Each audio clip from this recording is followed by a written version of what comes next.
guys. So haven't done this in a while, but after reading through your survey information that you did for me this past week, earlier this week, I noticed that a lot of you guys really enjoyed actually these YouTube videos that kind of walked you through different things that we're doing in class. It was more like personable and easier to follow along. So I'm going to do that. I am also going to start putting up the next day's work late in the evening the night before, because some of you guys also mentioned to me that things you're struggling with are that you are sharing devices with siblings and there is only a certain amount of time that you have the option to get stuff done. So if I don't post something until let's say 9:30 in the morning, or I don't post something until later, then you're not getting the opportunity to work for me. As well as I want to kind of also work on staggering it from your other classes. A lot of you mentioned to me that you were getting a lot of stuff given to you around noon. So if I give it to you the day before, really late in the evening, I don't want you to start getting gung-ho and working on it. I want you to wait and do it the day that you're supposed to do it, because in general, I only want you working on my class 30 minutes to an hour every single day. I do not want you to be overwhelmed because I know that my class is not the only class that you have. So with that being said, I'm going to post everything the night before starting from today. So today is Wednesday. It is the 25th of March. I'm having a hard time keeping track of my days, so I know that y'all probably are too. So starting tonight on the 25th, I will post tomorrow, which is Thursday, the 26th. I will post in the agenda. I'll still label it the same and everything as I have been. And we'll just kind of peruse through this the same way, however long we need to. And I will try to do more YouTube videos so that we're kind of more understanding of what I'm wanting from you, and so that there aren't so many questions. I'm going to walk through a little bit today, kind of more than I have been, just so that we are all on the same page and I can clear up some questions that we've had. So, blog. If you're struggling, I don't want you to go to the staff link anymore. I want you to go to this academics link. So if I click on the academics link, okay, it then brings me to this drop-down screen. Oh, y'all can't see the drop-down screen. Weird.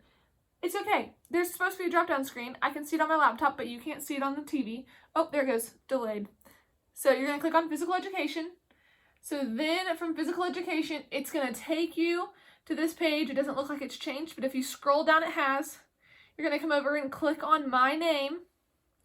And that thing that I called a new blog, this is it. Remember, we used to have to go to Coach Sully's because mine was really weird. Well, now mine's working, so we're good.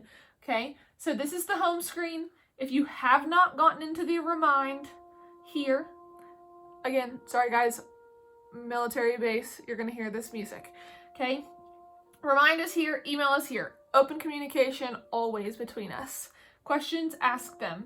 These are my office hours. Okay, I would love some feedback. Do these work well for you guys? Are these bad office hours? Send me a Remind message, send me an email and say, hey coach, it would really be nice if you had office hours during this time. These can be tweaked and adjusted, okay? So what you would do to find anything that you need for a specific day is an agenda. In agenda, you would click and it would tell you everything that you needed to do by day, okay? So we started week 2. Here we are, week 2, okay?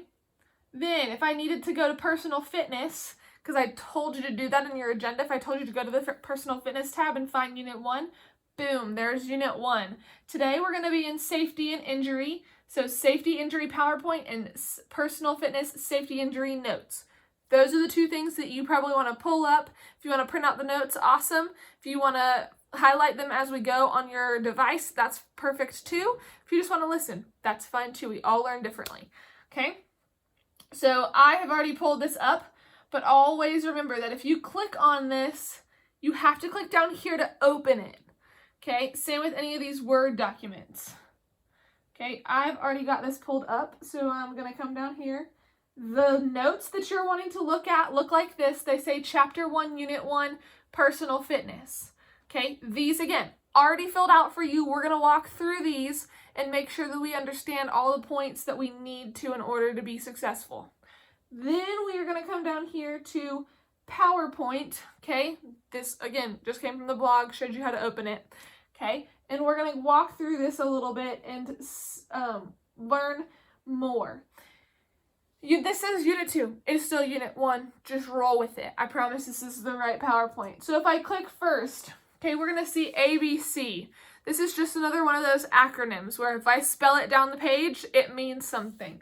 Okay, so always remember the ABCs. This means that any body can, meaning it doesn't matter who, it doesn't matter what kind of body they have, they can do different things. Okay?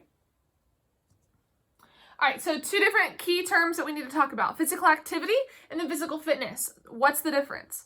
So physical activity, we're going to see that it says any movement that works the larger muscles of the body. So these are the big muscles in our body, not the little ones, the big muscles. Okay, examples: your quads, your glutes.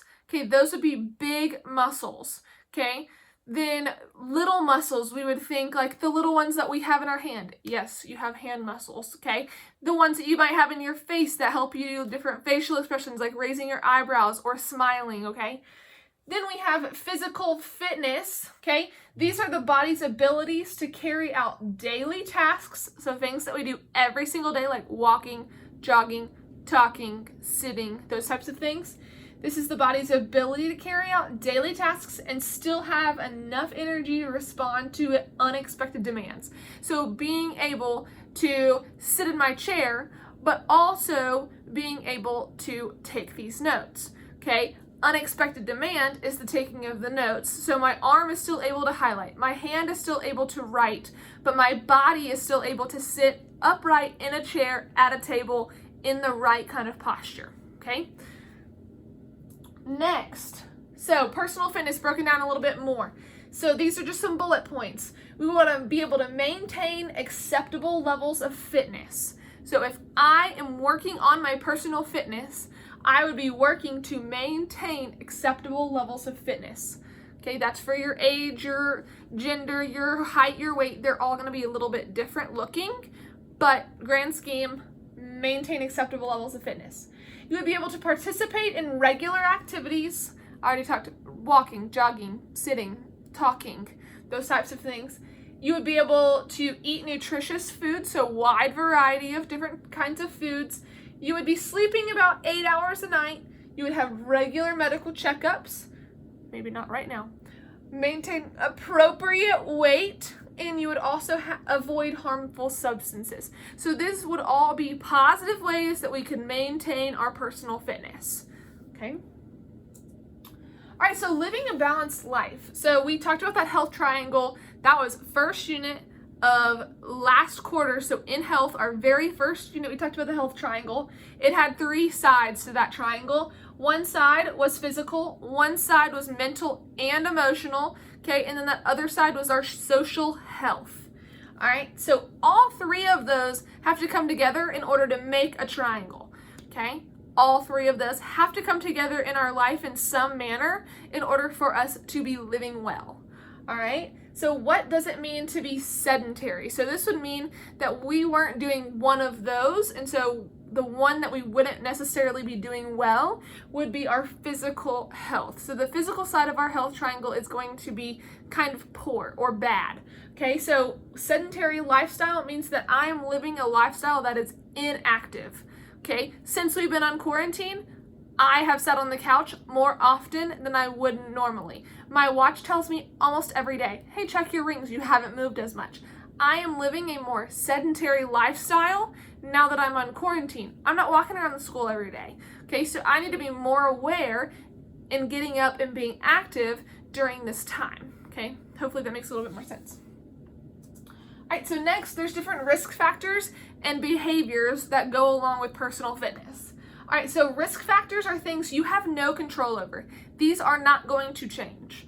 All right, so these things would be age, heredity, and gender. Okay, these are things I can't change. This is how I am. Tell me the facts. Okay, then the next thing we're going to look at are risk factors that we can control. So we have risk factors that are not controllable. Then we have risk factors that are controllable.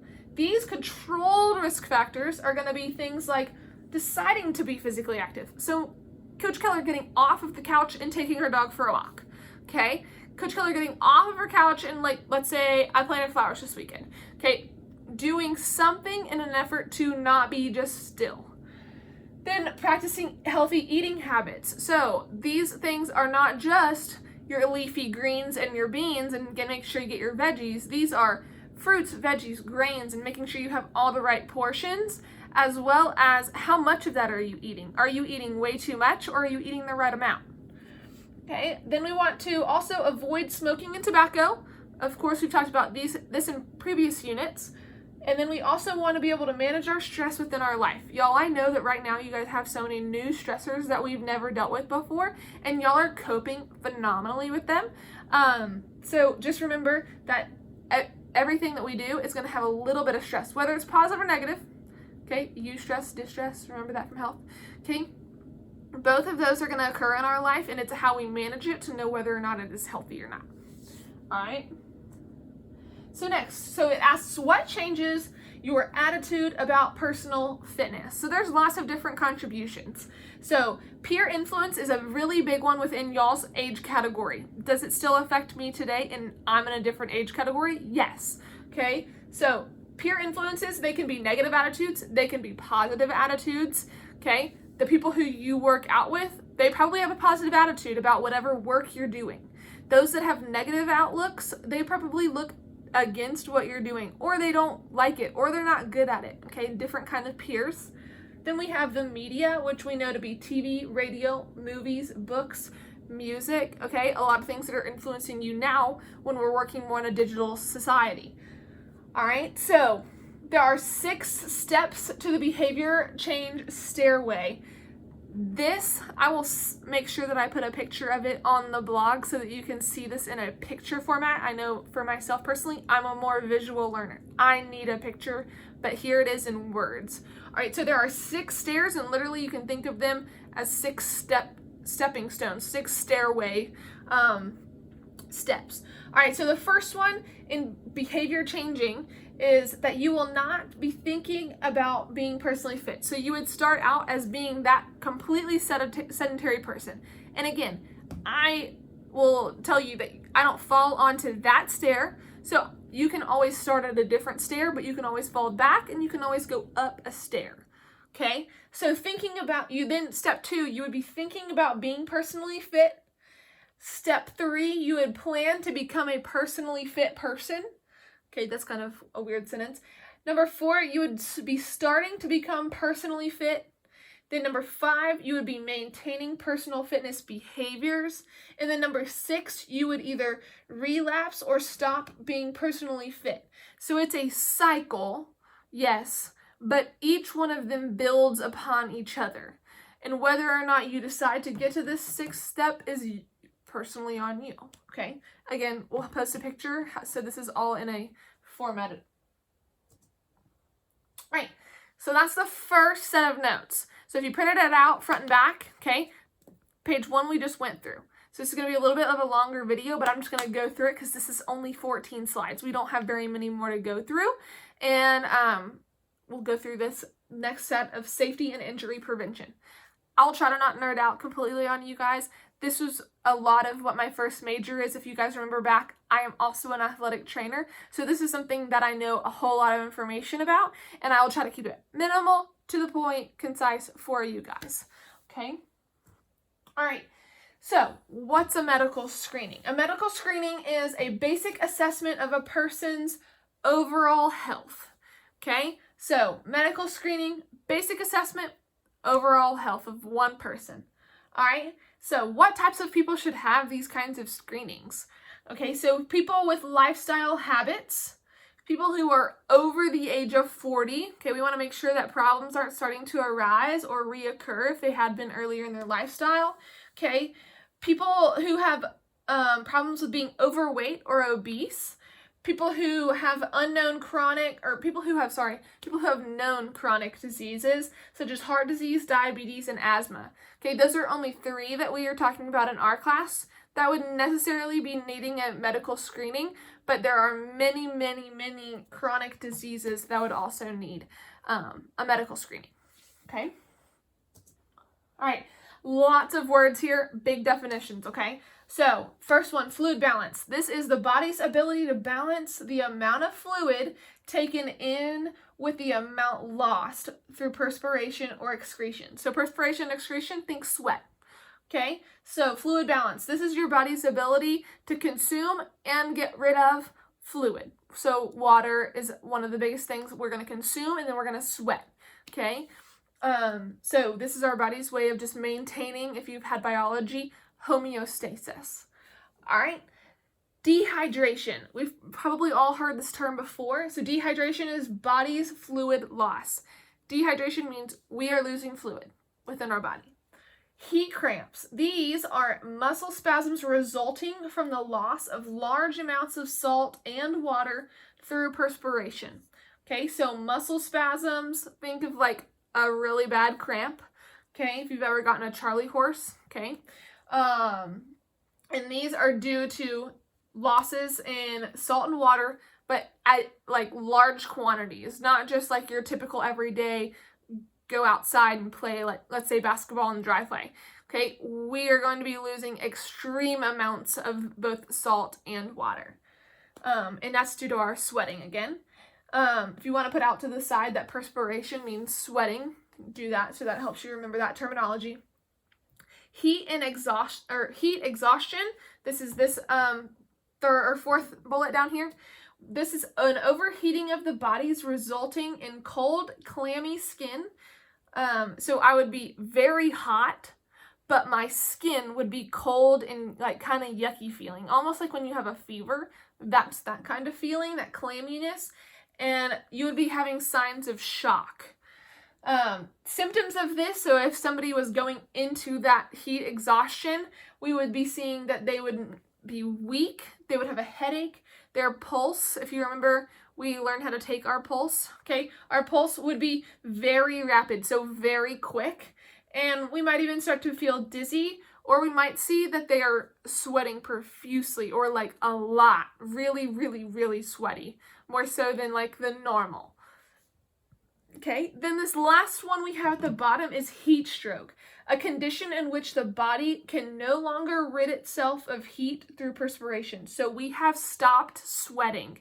Our body is no longer able to get rid of heat through sweating, because that's what your body's doing. When your body is sweating, you are losing heat. That's your body's way of keeping your body at a normal temperature.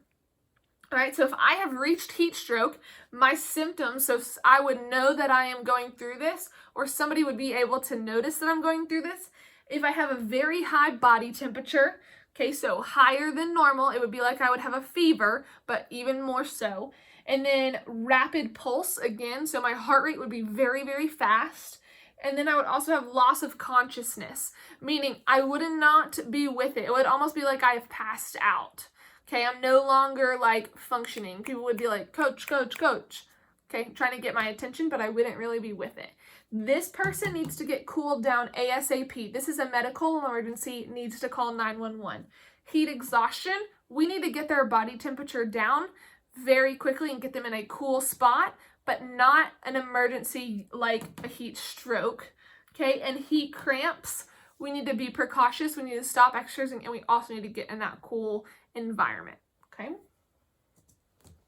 All right, so physical activity, and then the cold. So we just talked about physical activity and being hot, so losing fluid, sweating, and then getting past like the whole sweating part and like not sweating anymore. So now we are here at physical activity and the cold. So the cold has a different effect on us, but it can still be bad. Okay, so we have hypothermia.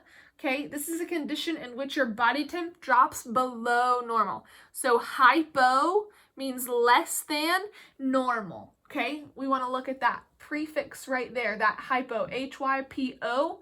Okay, and then thermia would be how we would know would be temperature that we're talking about.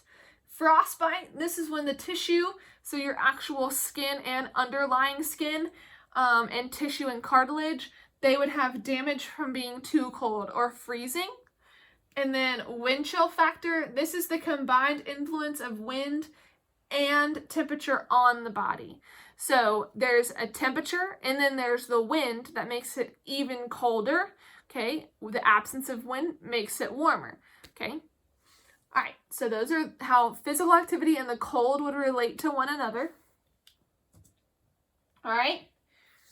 So then other types of things that we would see within physical activity, physical fitness would be, we want to look at people's feet. I know that sounds super weird and crazy, but the way that your feet work really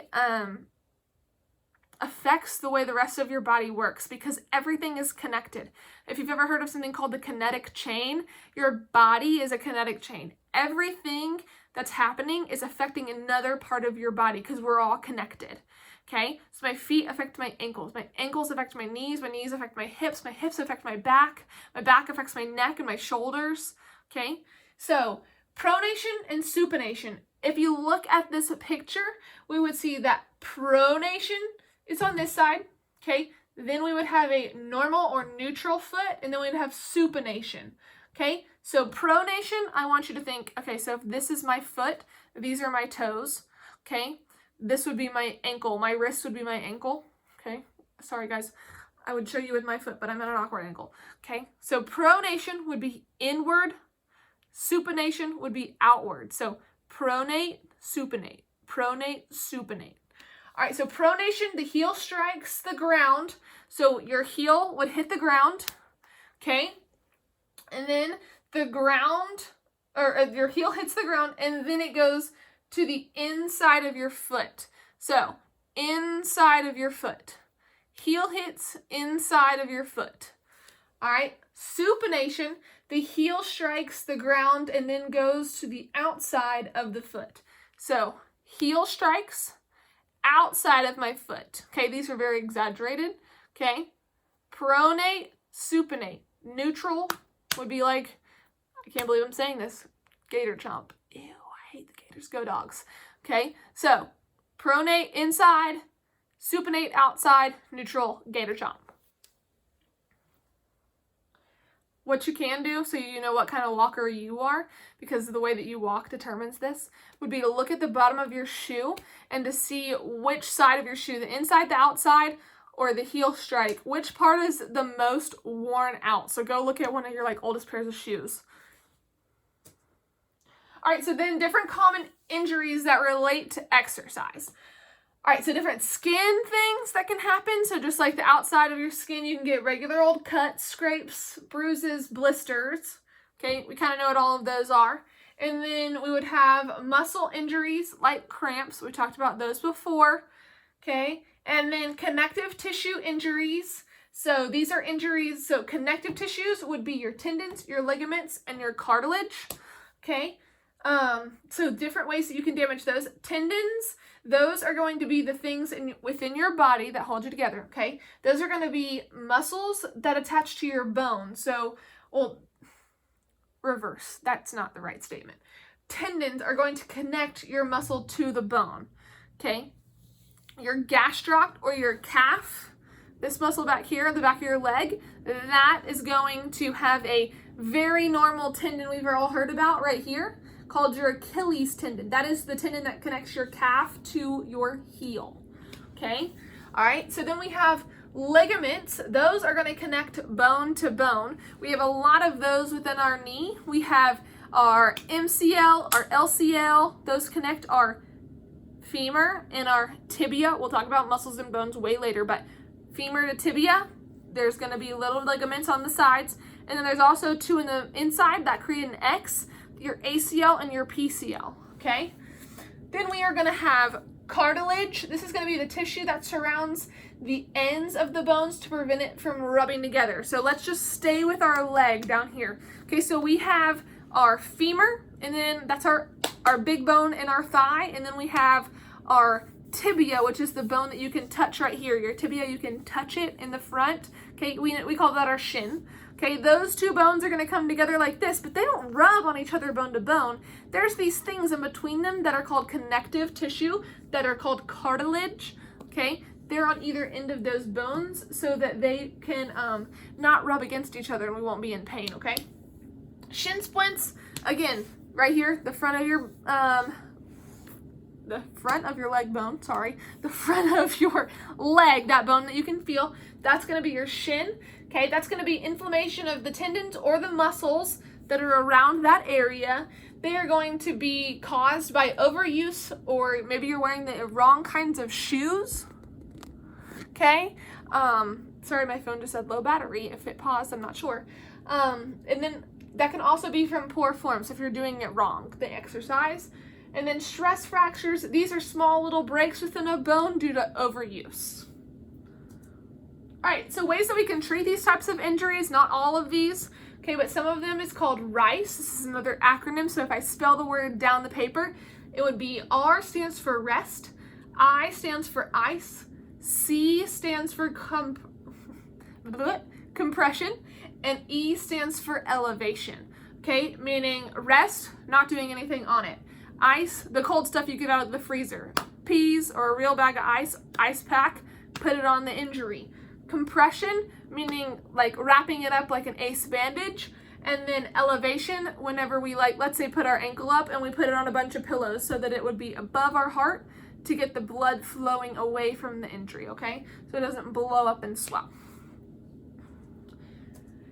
And that's it. That's a lot of information. So we're going to go through all of this information via your PowerPoint, which is here. Then you can go through your notes and follow along and highlight where I emphasize certain points, add little notes where you want to. And then on Friday, you will see that you also have another one of those form questionnaires. It's going to be longer than 10 questions though. It's going to be 15 because there's more information than we just covered in any other video that I've done. But I hope that this helps. I loved your feedback. Look for another survey as we continue. I don't know how long we're going to be doing this, but if it's for a long time, we might need to change some stuff up. If you have any questions on your shoe project, let me know. I want to see super creative ones. Guys, you have plenty of time to do this project, and if you need more time, please ask, okay? Love you guys. Hope you're having a great time at home with your families. Remember, stay 6 feet away from friends, and hopefully we can all return back to school super soon. Again, miss you, and go Bucks.